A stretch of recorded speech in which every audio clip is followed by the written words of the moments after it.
Kemudian Allah menerangkan kepada seluruh hambanya, jika ada permohonan, jika ada permintaan, jika ada kebutuhan yang ingin dimohonkan kepada Allah, anna afdala syai'in yatlubuhul abdu, maka yang paling utama yang harus kita mintakan kepada Allah, sekali lagi, yang paling utama. Jadi kalau Anda bingung nih, mau minta apa? Inilah gambarannya. Teman-teman sekarang dikasih tahu, Anda mau minta apapun akan dikabulkan seketika. Kira-kira mau minta apa? Tuh saking banyaknya, nggak bisa bilang. Ada yang minta lancar pekerjaan, ada yang minta misal Allah lancar kedudukan, ada yang minta harta, ada yang minta lancar ke pernikahan, ada yang minta macam-macam kumpul lah. Banyak tuh. Nah kalau sedang banyak yang dimintakan itu, ya sepakat para ulama dengan ayat ini, maka yang paling utama dimohonkan minta hidayah kepada Allah. Karena tadi ketika hidayah diberikan oleh Allah, maka semua kebutuhan yang bahkan belum kita mintakan seketika dikabulkan. Jelas? Baik. Sekarang lihat. Innama huwa hidayatuhu ila tariqil ladzi yusilu ila asfal ghayat. Mintalah hidayah kepada Allah, yang hidayah itulah akan mengantarkan Anda kepada pemberian tertinggi yang Anda butuhkan dalam kehidupan yang akan diberikan oleh Allah Subhanahu wa taala. Jadi kalau Anda benar permintaannya ini, benar bacaannya, itu seketika akan diberikan tingkat yang paling tinggi. Jadi kalau pekerjaan, kedudukan tertinggi. Kalau harta, harta yang paling bagus, yang tertinggi yang bisa Anda raih. Kalau pelajaran, posisi yang tertinggi, baik ilmunya ataupun prestasinya. Demikian seterusnya. Ya, jadi ketika Anda mintakan, minta apa? Hidayah. Nah, apa hidayah itu? Oh, bukan ada hidayat. Ya, lihat sini. Wa'a'udhamal maqasid. Dan tujuan-tujuan yang paling agung di balik semua permohonan itu hidayah. Faqala ta'ala, maka Allah berfirman, ihdinas siratal mustaqim, ihdinas siratal mustaqim, siratal ladzina an'amta 'alaihim ghairil maghdubi 'alaihim waladdallin. Jelas? Baik, yuk kita bahas yang ihdinas siratal mustaqim. Wal hidayatu, adapun yang dimaksud dengan hidayah. Pertama, makna yang pertama, hiya li irsyad wad dilalatu bi lutfin ala ma yusilu ila al bughyah. Pertama, al irsyad. Turunkan di sini. Bisa tarik sini ya. Satu, al irsyad. Ya, kan. Yang kedua, ad dilalah bi lutfin. Ad dilalah bi lutfin ila ma yusilu ila al-bughyah. Tiga, saya teruskan dulu, nanti saya terjemahkan pelan-pelan. Yang ketiga, saya ambil dari buku para ulama dulu ya, tafsir, supaya nanti yang nggak ada yang menyebut apa yang saya sampaikan cuma utak-atik gitu kan. Nanti kita lihat dulu ke sini. Baik, sebetulnya saya hafal, saya menghafal kitab ini. Cuman kadang-kadang kalau nggak saya bawa kitabnya, ini pendapat sendiri gitu kan. Baik. Kita aja di luar diminta kuliah umum gitu kan, masa di sini tuduh bid'ah. Wa tusnadul hidayatu ilallahi wa ilan nabi wa ilal Qur'an. Kadang-kadang hidayah itu bisa dipahami pertama maksudnya Allah. Jadi kalau disebutkan hidayah, maka Allah sumbernya, sumber yang dimaksudkan. Misal, walladzi qaddara fahada. Dialah Allah yang telah menentukan kebutuhan kita kadarnya berapa untuk hidup di dunia, wahada, dan memberikan hidayah. Jadi kalau ada kata hidayah, maka bisa yang dimaksudkan adalah sumbernya, yaitu Allah Subhanahu wa taala. Jadi bisa berupa sumber sini. Saya dahulukan yang paling atas, kembali kepada Allah. Kadang yang dimaksud Al-Qur'an. Dua Al-Qur'an. Tambahkan dari sini Al-Qur'an. Dalilnya apa? Al-Baqarah ayat kedua. Dzalikal kitabu la hudan lil. Al-Qur'an jangan diragukan isinya. Hudan itu kumpulan hidayah. Jadi kalau Anda ingin menemukan irsyad, dilalah dan lain sebagainya, buka Quran, Anda temukan di situ. Anda ingin mendapatkan irsyad, dilalah, dekati Allah, itu sumbernya. Nanti saya terangkan apa itu irsyad, apa itu dilalah, apa itu yang lain. Kadang disebutkan Rasul, Nabi. Bukankah Nabi di antara namanya hadiyan ila suratil mustaqim, yang ngajak, membawa hidayah kepada jalan yang benar. Nabi. Kadang yang dimaksudkan Rasulullah SAW. Allah, kadang disebutkan Al-Quran sebagai kitab sumber rujukan, kadang dimaksud Rasulullah SAW. Rasul dengan hadis dan sunnahnya. Kalau Anda ingin dapat petunjuk jenis-jenis hidayah, maka lihat bagaimana Nabi mengajarkan. Buka hadisnya, buka sunnahnya, lihat ajarannya, buka Al-Qurannya, minta kepada Allah pemiliknya. Jadi kalau yang tiga ini sumber hidayah. Kalau makna hidayahnya sendiri, satu, dua, satu lagi yang terakhir, saya bacakan, ada yang terakhir, yang ketiga. Wa qad yuradu minhal isal ila ma fihi khair. Dan kadang yang dimaksud dengan hidayah itu semua bentuk-bentuk kebaikan yang kita harapkan. Kesuksesan, hidayah. Kebahagiaan, hidayah. Sukses baik tidak? Baik, maka itu masuk hidayah. Bahagia baik tidak? Baik, maka itu hidayah. Pilih mana? Sukses tidak bahagia atau bahagia nggak sukses? Sukses tapi bahagia. Hidayah. Nah, jadi kullu ma fihi khair. Saya jadikan hitam karena ini banyak yang diharapkan. Kullu ma fihi khair. Rumah tangga tenang, kan? Bagian dari kebaikan. Jadi semua yang baik-baik itu disebut dengan hidayah. Irsyad adalah petunjuk yang bisa membedakan secara matang dengan nalar mana yang baik, mana yang buruk. Nah, teman-teman, irsyad ini itu bagian dari hidayah. Jadi kalau Allah sudah berikan hidayah pada seseorang, maka hidupnya akan tertata dengan rapi. Mana yang pertama? Dia bisa bedakan, ini yang benar nih. Ini juga benar, bukan cuma salah. Ini benar, cuman ini butuh, ini cuma keinginan. Nah, gini nih, praktek paling gampangnya. Saya sering contohkan ini. Kalau haus itu pengen apa? Nah, berarti yang dibutuhkan minuman kan? Ya, artinya sepanjang ada minuman yang halal, yang benar, karena makna rushdun itu bisa bedakan mana halal, mana haram. Sepanjang ada minuman yang halal, yang selesai itu, dengan minuman itu haus hilang, maka dia cukupkan pada itu. Ini ada air bening, cukup, minum aja. Ya, rumus nabinya dipakai. Khudh biyaminika ma yalik, ambil dengan tanganmu, tangan kananmu yang paling dekat denganmu. Sambillah, sebut nama Allah, bismillahirrahmanirrahim. Kemudian baru nikmati, bismillahirrahmanirrahim. Alhamdulillahirabbil alamin. Selesai, simpan lagi. Yang penting bisa minum. Tapi kalau Anda kemudian, maaf ya, untuk minum saja masih memenuhi nafsu keinginan, benar memang uang ada halal, tapi mempersulit diri, itu belum punya sifat irsyad. Mah mau minum, siapa? Datang. Air bening. Ah, nggak mau air putih, ini bukan peti, Pak, bening, sebening jiwa mama. Misal. Kadang-kadang kan perlu juga yang seperti itu. Ah, Mamah Diana. Bukan, Mamah kan Ani. Tapi Diana malam ini, apa itu Diana? Diam-diam mempesona. Catat. Kasihan Faruk. Ntar ya, sebelum kiamat kurang 2 hari dapat insya Allah. Setidaknya begitu dihisab pernah menikah. Terus, alhamdulillah. Baik. Jadi kalau dikasih, nggak mau yang ini, pengen jus. Repot. Jus apa Pak? Buah naga. Naga yang mana? Hongkong. Itu capek. Capek. Berarti Anda belum irsyad. Belum qanaah di sini. Yang ada nikmati. Jangan mencari yang nggak ada, nggak akan ketemu. Nyari yang nggak ada itu nggak akan ketemu yang nggak ada. Ngapain dicari? Susah. Tapi memang uangnya ada, tapi membuat Anda sulit. Berarti belum irsyad tuh. Walaupun itu halal. Jadi kalau orang dapat hidayah, hidupnya enak Pak. Ya, mau berpakaian, fungsi pakaian kan menutup aurat. Yang penting aurat ketutup, nggak harus semua dibeli. Nggak harus semua dibeli. Yang paling aneh itu uangnya halal tapi diberikan yang haram, itu yang fatal. Uangnya halal tapi diberikan pakaian yang membuka aurat. Ngapain beli sesuatu untuk dibuka? Nggak sesuai fungsi. Fungsi pakaian itu menutup tubuh. Yang nggak ditutup cuma binatang. Makanya Anda nggak pernah lihat monyet pakai baju, misalnya. Monyet asli, bukan monyet peliharaan. Ya. Kambing pakai celana, kan? Ya, sapi pakai kerudung, nggak ada. Nggak ada demi Allah saya katakan. Karena memang bukan fitrahnya dan cerah. Begitu dipakein baju, marah dia. Marah. Manusia karena bukan hewan, sebaliknya pakai baju, pakai pakaian supaya ditutup. Jangan dibuka. Kalau cuma dibuka nggak akan menang, binatang lebih jagoan. Ya, jangan kontes dengan hewan, nggak akan menang. Ya. Jadi itu perbedaannya. Pakai buat nutup. Ini udah punya harta yang halal, dipakai beli yang haram. Ya nggak nyambung jadi. Ini beli, buka. Udah beli, kadang disobek. Ya gimana lagi gitu. Ya, saya bingung manusia sekarang nih. Ya, tapi kita doakan baik insya Allah. Baik, maksudnya apa? Bisa berubah. Nanti kalau sudah dapat hidayah, pakaian pun bukan cuma sekedar koleksi. Ada lagi yang begini, beli juga, nutup aurat. Cuman bukan butuh. Pengen aja. Ada model baru, beli. Model baru, beli. Dipakai? Enggak. Dipajang aja. Lihat. Ya, ada pakaian, ada kendaraan. Buat dipajang doang. Dipakai enggak? Yang paling kasihan, kalau koleksi kendaraan itu belum bisa mengantarkan dia untuk ibadah. Itu kasihan. Coba Anda bayangkan. Kebayang nggak? Belum. Ini gini ya. Ada orang, dia sepeda nggak punya.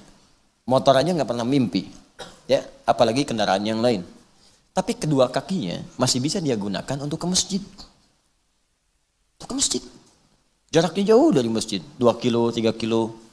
Ya, kadang jalan kaki dia tempuh untuk ibadah tuh, Masya Allah. Ada orang sepeda punya, mereknya banyak. Ya, motor dia punya, mobil pun banyak koleksinya, sampai yang baru-baru banyak. Jarak masjid ke rumahnya cuma 100 meter. Tapi kendaraan itu belum mampu mengantarkan dia untuk ibadah. Anda butuh kendaraan apa lagi? Ambulan.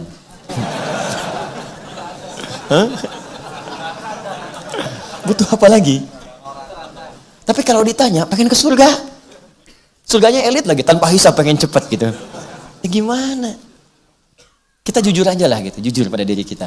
Nah orang irsyad, kalau dapat hidayah, hidayah pertama yang Allah berikan adalah kemampuan untuk membedakan yang hak dengan yang batil, baik dengan benar, dan menggunakan baik itu sesuai aspek kebutuhannya. Itu hidayah yang pertama. Jelas ya? Nah, jadi coba petakan diri kita. Biasanya bersanding dengan ibadah, kalau ibadahnya bagus, ini datang dengan sendirinya, sudah. Allah sumber hidayah akan berikan pada kita. Jadi begitu kita benar ibadahnya, dengan Allah dekat seketika ini. Demi Allah saya katakan ya, hijrah yang pertama kali, jika Anda berhijrah, sekarang sedang tren kan, hijrah. Hijrah pertama kali itu, jika benar kedekatan kita dengan Allah, benar, sempurna, dalam arti sempurna itu kita berusaha benar sesuai batas kemampuan kita, dan merasa dekat dengan Allah, maka hidayah yang pertama diberikan oleh Allah yang pertama ini. Maka dia mulai akan berpikir tentang hidupnya. Akan terjadi perubahan pada hidupnya. Malam, yang tadinya begadang gak jelas, sekarang mulai istirahat. Tiba-tiba tahajud. Kumpul-kumpul yang gak jelas, sekarang sudah mulai ke majelis ilmu. Bacaan-bacaan sudah berubah. Terus pola hidup jadi berganti. Yang dibutuhkan, yang dikerjakan. Yang lain-lain jadi gak hobi. Kaya ya, kaya. Koleksi apapun mampu, tapi seadanya aja gitu dipakai. Ya sebutuhnya. Itu indah tuh. Satu. Dua, ad-dilalatu bilutfin ala ma yusilu ilal bughya. Bimbingan Allah lewat hati dengan lembut. Langsung akan ada bisikan pada jiwa untuk menyampaikan kita pada tujuan kebenaran. Bisa menyampaikan pada yang hak, bisa mencegah dari yang mungkar. Nah, ini sering kita rasakan. Ya, gampangnya begini. Kalau kita sedang dengar azan kan, Allahu Akbar, Allahu Akbar. Terus di hati kita tuh suka ada bisikan. Ada suara, ada panduan. Cepat sudah azan, cepat. Ada pernah begitu? Itu hidayah. Itu standar tuh. Kalau nggak ada bisikan berarti perlu dipertanyakan. Karena ini yang paling standar. Paling standar. Atau mengarahkan Anda untuk berpaling dari maksiat. Berpaling dari maksiat. Contoh begini. Ini kan turun nanti nih, ya. Mau pulang nih. Nah, coba begitu Anda mau kenakan sandal Anda, iseng pakai yang lain dulu. Tapi yang diterusin, tes aja. Saya cuma minta ngetes. Itu yang mau keluar tes tuh nanti itu.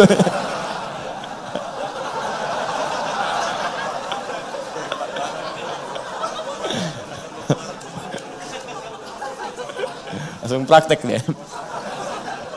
Tes dulu. Begitu mau, ini tingkat hidayat dicek nih, yang paling tinggi yang mana. Kalau masih bening hatinya, mau megang punya orang aja, bahkan mau pikir pakai yang lain, langsung dicegah. Jangan lakukan. Semakin lemah nanti, lihat dulu, kayaknya mirip.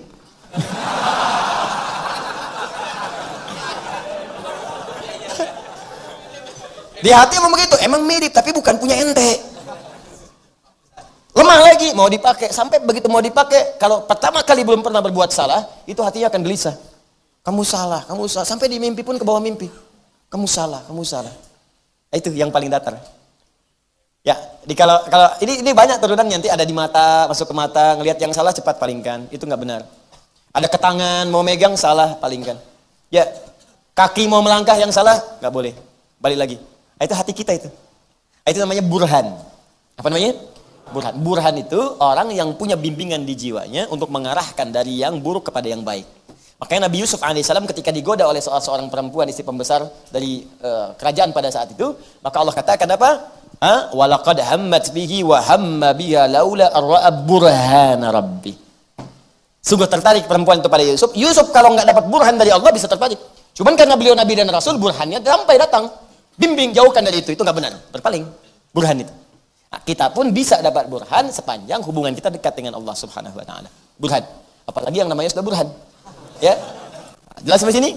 Nah, ini yang kedua. Ad-dilalah bi lutfin ila ma yusilu ilal bughya atau ilal ghaya. Yang ketiga, kullu ma fi khair. Ini yang sering saya katakan, hidayah di sini adalah pembuka segala jenis kebaikan. Allahu Akbar. Kalau ini yang ketiga ini puncaknya. Bahkan disebut langsung oleh Al-Quran, Allah senantiasa dekat dengannya. Dekat, menaungi dia. Jadi kalau sudah dekat menaungi, nempel dimanapun, kemanapun beraktivitas, dimudahkan oleh Allah. Ini yang disebut Quran oleh Al-Quran surah kedua Al-Baqarah ayat 5. Ulaika ala hudam mir rabbihim. Huda, bentuknya hudan. Kalau sudah hudan, mencakup ini, dan ini. Kalau hidayah saja, mungkin ini saja 2, 3 belum nyampe. Mungkin ini belum. Tapi kalau sudah hudan, 1, 2, 3, dapat semua. Karena menggabungkan semua maknanya.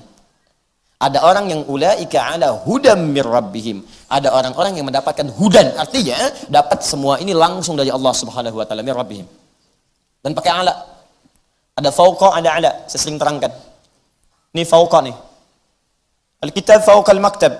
Buku ini ada di atas meja. Tapi begini, ada. Al-kitab al-tawilah, al-maktab. Buku ini ada di atas meja cuma nempel. Ini kalimatnya ulaika ala hudan min rabbihim. Jadi hudan itu nempel pada dirinya. Kalau fauqa kadang ada, kadang enggak. Tapi kalau ala, hudannya nempel kepadanya, melekat dimanapun. Setiap beraktivitas petunjuk Allah datang. Di rumah tangga ada masalah, oh orang susah, dia cuma senyum selesai. Senyum aja, senyum selesai. Bapak kenapa sih? Selesai. Kemarin kemana Pak? Selesai. Senyum doang. Selesai. Papa doakan mama. Mama sedang sakaratul maut. Itu enggak. Itu enggak, doakan. Senyum. Senyum. Tenang. Maksudnya ringan. Ringan kok. Ada orang gelar udah tinggi, S1, S2, S3, profesor, macam-macam, harta banyak. Masalah kecilnya nggak selesai-selesai. Sampai ke pengadilan, saling tuntut, saling ini. Ngapain? Anda itu kan berumah tangga merajutnya cukup lama. Banyak bahagia dibandingkan susahnya. Masa karena kejadian sekali kemudian harus pecah semua itu? Jadi kalau sedang punya masalah itu timbang-timbang. Selama ini berumah tangga berapa tahun? Lagi banyak senangnya atau susahnya? Pasti banyak senangnya. Masa karena susah sedikit langsung mengubur semua kesenangan yang telah kemudian Anda rajut anak lama itu? Ya, jangan sampai nilai setitik menghapuskan susu sebelangga. Ya, jelas ya? Baik. Nah ini hudan min rabbihim. Kalau sudah mendapatkan hudan dari Allah, rumah tangga tenang. Ke kantor, enak. Nyaman. Jadi gini, kadang-kadang ujiannya sama dengan orang. Tapi karena dapat hidayah dari Allah, menyikapinya beda. Ini mau ke kantor nih, tiba harus jam 7. Berangkat tuh jam 5. Coba macetnya luar biasa. 3 gerbong kereta kayaknya. Panjang. Orang-orang yang nggak dapat bimbingan Allah, yang keluar keluhan. Karena jiwanya kosong. Wah ini saya angkat macet begini, pompim, rame. Terus bikin status lagi. Macet ya, nggak selesai. Tapi yang ini tidak. Jam berapa sampai? Jam 7. Sekarang jam berapa? Setengah 7. Oh. Estimasi berapa? Masih 2 jam. Alhamdulillah. Ada 2 jam untuk bisa mendengarkan Al-Quran. Rizki sudah diatur. Toh kita buru-buru pun tetap macet juga. Nyampe sana pun tetap juga macet. Nikmati perjalanan. Kalau di sana telepon, kasih tahu. Pak, ini sebentar lagi 30 menit lagi. Alhamdulillah. Bapak di mana? Masih di Bekasi. Kok masih di Bekasi? Macet. Kenapa nggak bisa cepat-cepat? Bisa. Bagaimana caranya? Ya hadapi kemacetan. Ya, tenang aja. Ya, kalau di sini ada masalah perusahaan, terangkan ya sejujurnya tadi macet mau apa? Pindah kemudian divisi, nggak apa-apa pindah. Alhamdulillah. Toh tidak akan mengurangi rezeki. Terangkan apa adanya, nggak usah berbohong. Sebentar lagi sampai on the way, padahal baru keluar rumah. Bilang on the way. Tuh wajah-wajah kelihatan tuh. On the way, baru keluar rumah. Buat tenangin doang. Modus tuh. Apa adanya, sampein aja. Sampein apa adanya, bismillah, sampaikan. Itu enak. Ada orang lain mengeluh, dia macet. Dan biasanya kalau sudah begitu, Allah akan timpakan kejadian yang lain yang membuat kita itu tepat mendapatkan apa yang telah kita rencanakan. Saya sering begitu ta'lim tuh. Tiba-tiba, oh ini nggak mungkin, nggak mungkin. Oh yang paling dahsyat tuh dulu saya masih inget tuh. Ya, jadi mau khutbah Jumat di Kuningan, sebentar lagi, tinggal 10 menit lagi. Teman-teman nyampe, pas di Kuningan, mobil kita yang kita kendarai itu ngambil ke bahu, ya. Kemudian di jauh, masih jauh tuh, ada staf polisi melihat tuh. Ya, terus dia masuk lagi ke tengah, saya diam aja sampingnya. Terus polisinya ngelihat, langsung menunaikan tugas, benar nih polisi. Ya, minggir. Ya kan? Itu biasanya kan perasaan cinta terbagi 2. Bertemu dengan kekasih, yang kedua bertemu dengan polisi. Dagdikduk. Sopir. Ya. Apa-apa itu tanda cinta gitu kan. Nah, begitu udah dekat, berhenti, tanya. Nah, ini yang jadi masalah tuh. Teman kita belum ditanya apa-apa, udah ngeluarkan SIM. Padahal pertanyaannya, mau kemana B katanya. Saya kan duduk di sampingnya, saya yang pakai jas kan, pakai peci. Nanya ke samping karena lebih sepuh dari saya, mau kemana B? Dikeluarkan kartu SIM. Ngeliatnya ke saya lagi begini. Dan saya bilang, mau khutbah Jumat Pak, saya khotib. Oh iya, silakan. Mana disuruh jalan lewat bahu, Anda bayangkan. Jadi cepat nyampe ke sana. Begitu nyampe, pas mau ke atas mimbar, pas khutbah. Nyampe. Saya bilang sama kawan tadi, Pak, kalau ditanya, jawab sesuai pertanyaan. Mau kemana? Jawab, mau khutbah. Ini mau ditanya kemana? Keluarin SIM. Nggak nyambung. Ini yang sering celaka. Ya, selamat pagi, 100.000 keluar. Ya, cuma selamat pagi. Ini penyakit nih. Kadang-kadang banyak baik jadi buruk karena dipicu oleh itu. Selamat pagi, pagi Pak. Ya, alhamdulillah. SIM ada? Ada Pak. STNK ada? Ada Pak. Tahu melanggar? Tidak tahu Pak. Anda baru melanggar lampu merah. Lihat ini. Oh, lihat Pak. Kenapa dilanggar? Saya nggak tahu, ada Bapak.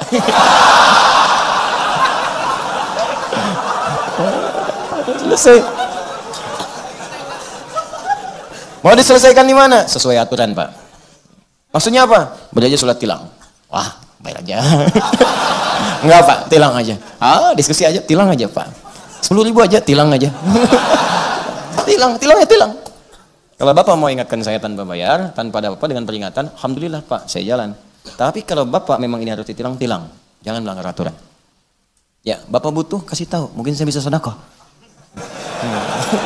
Itu caranya. Gitu. Nah, jadi marwah pun akan dijaga. Baik, tilang. Udah selesai. Tilang, ikuti aja nggak apa-apa. Namanya peraturan.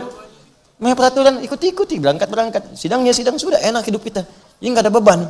Ya, ini udah ngasih, di perjalanan ngomel lagi. Ya, mintanya kebanyakan. Minta kebanyakan, ente yang ngasih. Kalau Anda tidak memberi peluang pada maksiat, maka insya Allah jalan lebar kebaikan akan terbuka. Jelas? Nah, kalau sudah semua itu, wa ulaika humul muflihun. Lihat ayatnya. Ulaika ada udamir, wa ulaika humul. Kalau Anda dekat dengan hidayah Allah, di rumah dapat hidayah, di kantor dapat hidayah, di pekerjaan dapat hidayah, maka Anda jadi orang paling bahagia semuka bumi. Dah, selesai. Udah nikmat hidupnya. Nggak susah. Buah habis, pulang ke rumah, datang buah baru. Makanan habis, datang makanan baru. Nikmat. Kalau nggak percaya silahkan coba. Anda nggak harus jadi ustadz, karena sahabat Nabi bukan ustadz semua. Ada pengusaha, ada Abu Bakar, ada Uthman, ada diplomat Amr bin As, ada ustadz pengajar seperti Ali bin Abi Thalib. Seringkali sederhana, Sayyidah Fatimah Az-Zahra, Allahu Akbar, nahnu nuhibbuh. Kita mencintai keluarga Nabi, tulia Nabi karena Allah Subhanahu wa taala. Sayyidah Fatimah itu sederhana, Ali bin Abi Thalib. Udah berapa hari nggak makan, datang kepada Nabi. Ya, mau minta malu. Nabi tahu. Kata Nabi, mau nggak saya satu ajarkan? Satu kalimat kalau engkau baca nggak akan fakir selama hidup. Diajarkan oleh Nabi. Saya pilih mana? Pilih makanan atau doa? Kata beliau, pilih doa. Diajarkan oleh Nabi dan Masya Allah teman-teman sekalian. Walaupun hidup sederhana tapi merasa nikmat kebahagiaannya. Indah sekali. Coba lihat Ashabul Kahf. Ashabul Kahfi yang kita tiap malam Jumat baca surat Al-Kahfi. Kan tinggal di gua. 309 tahun tinggal di gua. Bayangkan. Kulkas nggak ada. TV nggak ada. Gua. Nggak percaya coba datang ke gua tuh. Lihat apa yang ada di situ. Beruang bilang, ngapain di sini? Cek, nggak ada apa-apa.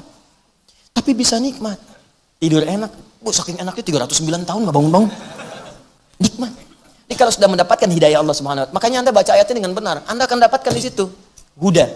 Ya, nahnu naqussu 'alaika naba'ahum bil haqq. Innahum fityatun amanu bi rabbihim wa zidnahum hudan. Hudan disebutkan.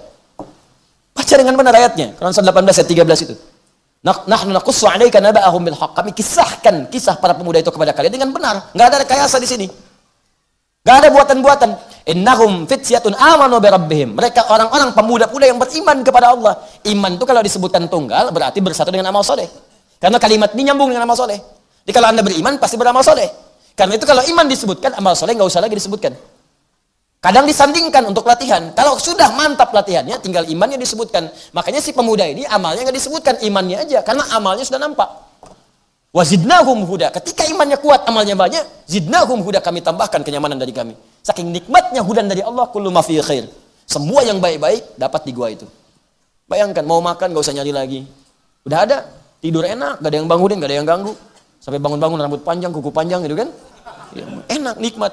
Dimiring-miringkan kadang ke kanan, kadang ke kiri, cahaya menyinari terus di gua itu. Nikmat gitu. Ini prinsip dalam hidup. Kalau Anda baca dengan benar, walaupun Anda tinggal di kontrakan sederhana, sempit, dan mungkin tidak banyak fasilitas seperti orang lain, tapi Anda dekat dengan Allah, Anda seperti tinggal di istana yang dicukupkan semuanya oleh Allah. Itulah prinsip surat Al-Kahf. Tapi kalau Anda jauh dari Allah dan tidak mendapatkan hidayahnya, walaupun luas, tapi hidup Anda akan tersiksa dengan beban dunia. Kerja lagi, kerja lagi, kerja lagi. Rekening miliaran itu nggak berpengaruh pada Anda. Capek, kerja lagi. Bisa nggak kebayang? Uang ratusan miliar di rekening masih korupsi juga. Itu apa yang salah coba? Nah, itu prinsipnya. Jangan lihat, bukan aib ngontrak itu. Saya dulu ngontrak, biasa saja. Dan saya senang dengan itu. Alhamdulillah, semua serba nikmat. Nikmat, saya nggak ada bedanya.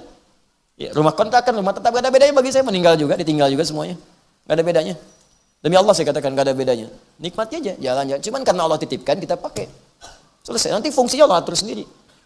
Karena Allah titipkan kendaraan. Banyak orang bilang, Ustaz punya kendaraan sekian-sekian. Saya kemarin ada orang bilang, soalnya kendaraannya banyak, hati-hati tuh, gini-gini. Anda salah. Anda nanya pada saya jawab. Saya nggak punya kendaraan. Kendaraan yang saya beli, saya jadikan kemudian untuk kantor wakaf. Saya cuma numpang pakai. Numpang pakai. Karena saya tahu saya akan meninggal. Numpang pakai aja. Dah, ini beli sendiri, udah selesai, beli lagi, udah kasih lagi kantor, sudah, saya numpang pakai.